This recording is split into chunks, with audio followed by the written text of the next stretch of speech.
ठीक है, electricity. Electricity के इस चैप्टर्स में पहली चीज़ देखेंगे कि व्हाट इज चार्ज, चार्ज होता क्या है, प्रॉपर्टीज ऑफ चार्जेस क्या हैं, मेथड ऑफ चार्जेस क्या हैं, and what is electricity, electric current क्या होता है, electric field, electric potential and potential difference, जो कि एक बहुत ही इंपॉर्टेंट पॉइंट है, इससे क्वेश्चन आता है बोर्ड में। Ohm law, resistance, electric current and components, current and voltage measurement, and combination of resistance and series versus parallels. So this is the mainly we will cover into this chapter. So what is charges? पहली चीज आती है कि what is charge. So let us discuss about the charges. Charge is the inherent property of matter. Inherent property of matter मतलब that feels force of attraction out of repulsion due to the excess or the deficiency of the electron. मतलब कि इसमें जो है charges एक दूसरे में flow होते रहते हैं, repulsion. It is a two type, positive charge and negative charge. Like charges are repel each other and unlike charges are attract each other. How this charges comes due to the electron deficiency, मतलब जब electron निकलते हैं तब ये charges आते हैं। और SI units का हम बात करें तो कुलाम्ब, जिसको हम डिनोट करते हैं सी से, तो it is detected and measure using the device that is called electroscope. अगर हम चार्ज को डिटेक्ट करना चाहें तो उसके लिए एक डिवाइस यूज होती है, उसको हम बोलते हैं इलेक्ट्रोस्कोप। और इस चार्ज का एसआई यूनिट है, उसको बोलते हैं कोलम्ब। ठीक है, charge is the inherent property of matter.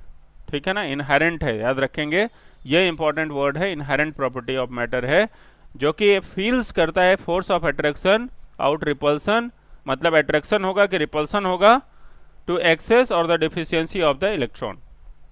तो सारा खेल क्या है, due to the electron deficiency. तो ये है चार्जेस।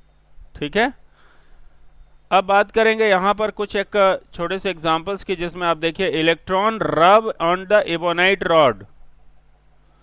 अब एबोनाइट रॉड के ऊपर में हम रब कर रहे हैं, किस चीज को रब कर रहे हैं, फर को, तो चार्जेस आएंगे। आप कपड़े खोलते हो तो रात में चट चट की आवाज आती है, why, because of that whenever it is rubbing then it is just releasing the charges. The positive charge pith is attract to the negative charge rod. ठीक है, इसमें आपने क्या देखा, यहाँ पे एक चीज देख रहे हैं आप कि the positive charges pith the attractions to the negative charges. आप जब कंघी को आप रगड़ते हो और उसके बाद उसको पेपर्स के पास में ले जाते हो तो आपको क्या दिखाई देता है, वो अट्रैक्ट कर लेता है पेपर्स को, वो इलेक्ट्रोस्टैटिक फोर्स होता है। ठीक है, इलेक्ट्रॉन रब्ड ऑफ, जब ग्लास पे आप सिल्क क्लॉथ को रब करेंगे तो आपके इलेक्ट्रॉन्स निकलते हैं, सो लिविंग इट पॉजिटिवली चार्ज। जब हम फर को एबोनाइट रॉड के ऊपर में रब करेंगे तो positive charge pith the attraction to the negative charges, और जब सिल्क क्लॉथ को ग्लास रॉड पे रब करेंगे तो ये पॉजिटिव चार्ज रिलीज करेगा। तो ये दो एक्सपेरिमेंट्स आपने पहले भी देखा हुआ है। अब इसमें एक छोटा सा इस एक्सपेरिमेंट्स को आप कर भी सकते हैं। एक बॉटल लेंगे, वो बॉटल में आप एक मेटल डिस्क ऊपर लगा देंगे या कुछ भी आप लगा सकते हो, और कॉर्क ले लेंगे और कॉपर वायर आप अंदर में डालेंगे। ठीक है, एल्युमिनियम फॉयल की 2 स्ट्रिप्स बना के आप उसको लगा देंगे उसी आपके दैट इज कॉपर वायर में। ठीक है, इलेक्ट्रोस्कोप। अब जब आप कोई चार्जेस को लाएंगे वहाँ पे रब करके तो आप देखेंगे कि डिफ्लेक्शन होगा या अट्रैक्शन होगा इसके अंदर में। ठीक है, तो ये है आपका इलेक्ट्रोस्कोप, जिससे पता करते हैं, हमने पहले भी आपको बताया था कि it is detect and measure using the device that is called electroscope. मतलब चार्जेस को मेजर करने के लिए हम अगर लेके चलते हैं तो वो क्या लेके चलते हैं, दैट इज इलेक्ट्रोस्कोप। ठीक है, ये आता भी है कभी कभी बनाने के लिए। अब बात करते हैं कुछ प्रॉपर्टीज की। प्रॉपर्टीज ऑफ चार्जेस क्या है प्रॉपर्टीज इस चार्जेस की। चलिए, total charge of universe is conserved, that is constant. ठीक है, कांस्टेंट है। Like charges attract each other and unlike charges repel each other, ये आपको पता है, दैट ऑलरेडी यू नो कि पॉजिटिव चार्ज एक दूसरे को रिपेल करेगा, अट्रैक्ट नहीं करेगा। माइनस और प्लस, अगर नेगेटिव चार्ज और पॉजिटिव चार्ज एक दूसरे के पास लाएंगे तो वो अट्रैक्ट करेगा, but whenever we are just bringing the like charges it will repel each other. Unlike charges attract each others, ठीक है। तो charges are additive in nature, charges always quantized into the Q is equal to N into E. So Q we are just finding out it is a charge, and N is the number of electron, and the E is the charges of the one electron. So whenever we are just finding the electrons value, that is the 167 into 10 to the power minus 19 coulomb, right? So this is the charges in respectively constant. Fine. So this is the properties of the charges. Clear? The next point. So whenever I am talking about the method of charging, the question arises here, how this is the method of charging? Very simple. Conduction. Method of charging by the conduction. How? When an uncharged body is brought into the contact with the charged body. Sometime you have already seen, if you are going to bring it, means you are touching with the charged body, then the charge or electron are transferred from the charged body to the uncharged body. Suppose that you are having any particular things are very charged and you are going to touch, that electron will immediately that transfers in your body. Like if you are going to touch the electricity and you have seen that little bit shock you are getting into the body, and then that what happens? Immediately you are having little bit of shock and your body is just a movement. Because of that, body is a good conductor of the electricity. So whenever the uncharged body is brought into the contact with the charged body, then the charge of the electrons are transferred from the charged body to the uncharged body. So these charges are uncharged body. So this is a very simple thing, you can do that also. Charged body, uncharged body. Fine. Second method is induction. So in the induction process, charged object is brought near but not touched to the neutral conducting object here. So the presence of charges, object near or neutral conductor will be polarize the charges within the conductor. So here also in this diagram you see that 2, right. So in this body you see the two metal spheres are mounted on this, and the process of charge induced to move from this one sphere to another sphere, means from the A to B, and sphere B is separated from the sphere A. So using the insulating stands, the two spheres have the opposite charge.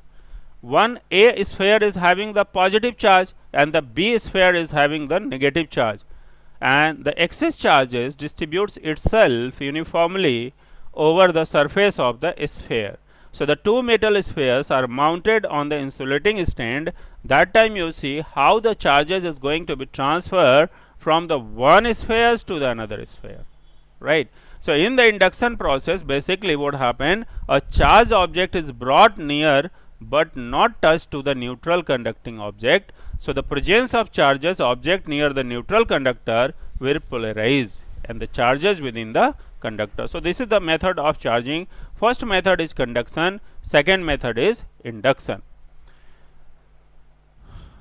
I hope this is clear to you.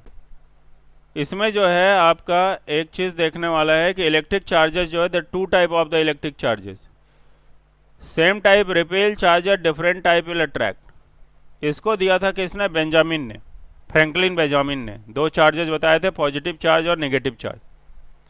अब electric charges is the conserved quantity, तो electric charges को हम major करते हैं in the form of coulomb.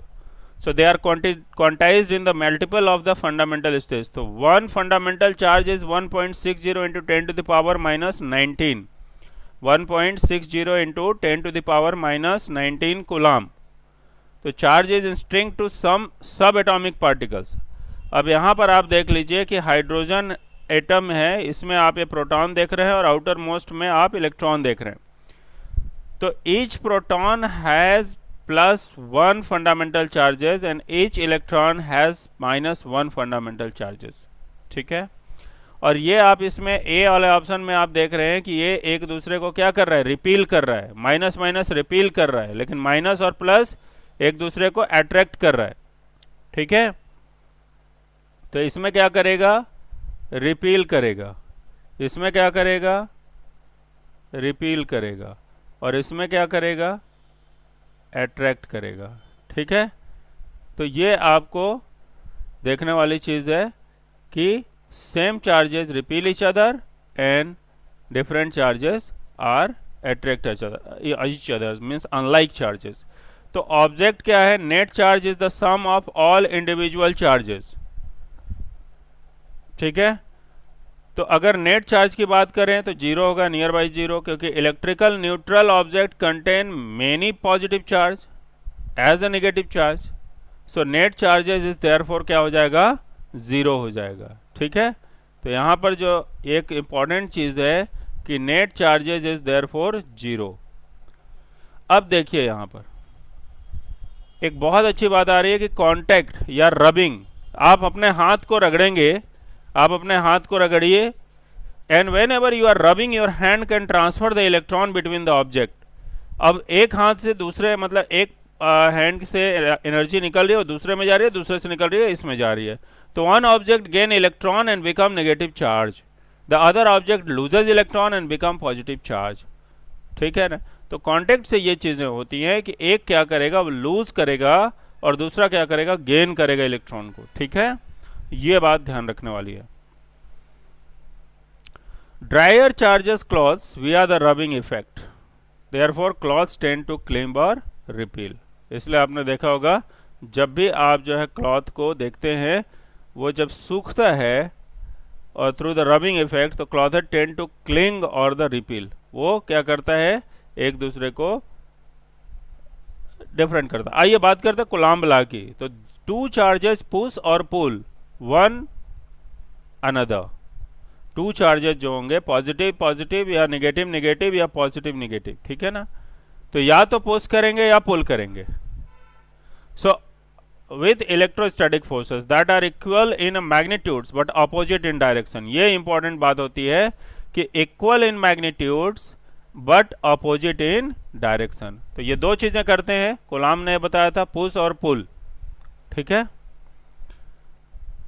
अब देखिए coulomb law, coulomb law आपके सामने है कि electrostatic force between two charges are proportional to the amount of each charges.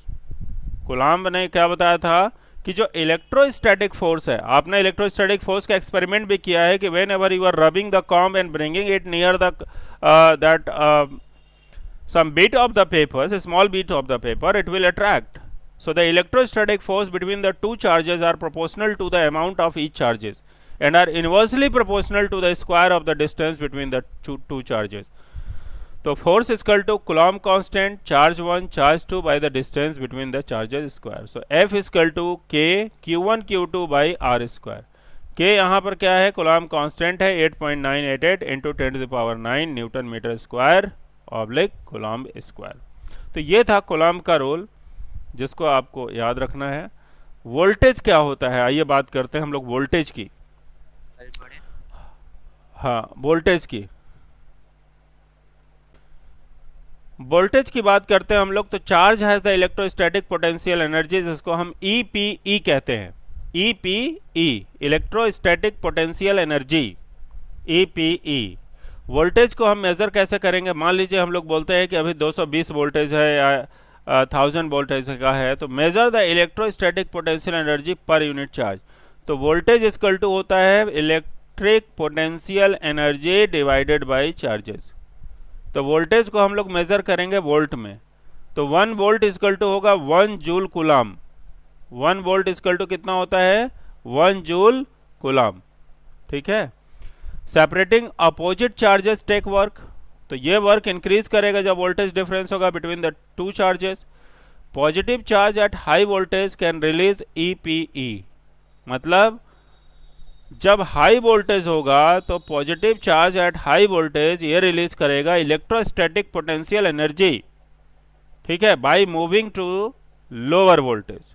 और नेगेटिव चार्जेस जो है एट लो वोल्टेज ये भी रिलीज करेगा electrostatic potential energy by moving to higher voltage.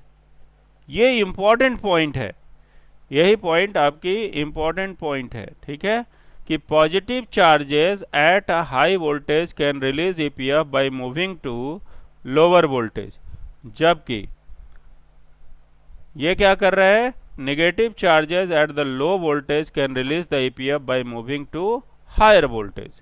ये ध्यान रखेंगे तो आपको कभी भी कंफ्यूजन नहीं होगा। इलेक्ट्रिक पोलराइजेशन जिसको हमने शुरू किया था इलेक्ट्रिक पोलराइजेशन का, कि when the negatively charge sock it put close to the wall positive charge shifted toward the sock and the wall negative charge shifted away from it. तो इसको बोलते हैं हम लोग इलेक्ट्रिक पोलराइजेशन। अपोजिट चार्जेस अगर हम लाते हैं are nearer and attract strongly, तो like charges are farther and repel less strongly. तो इसमें डेमो में हमने आपको दिखाया हुआ है कि पेपर फ्रेगमेंट है, दूसरे डेमो में बैलून, तीसरे में रनिंग वाटर और चौथे में है होम मेड इलेक्ट्रोस्कोप। तो ये आप बना सकते हो, ठीक है। Thank you so much. आज के लिए आपका इतना ही। कोई भी चीज़ हो आप बताएंगे, लिखेंगे उसको कमेंट बॉक्स में।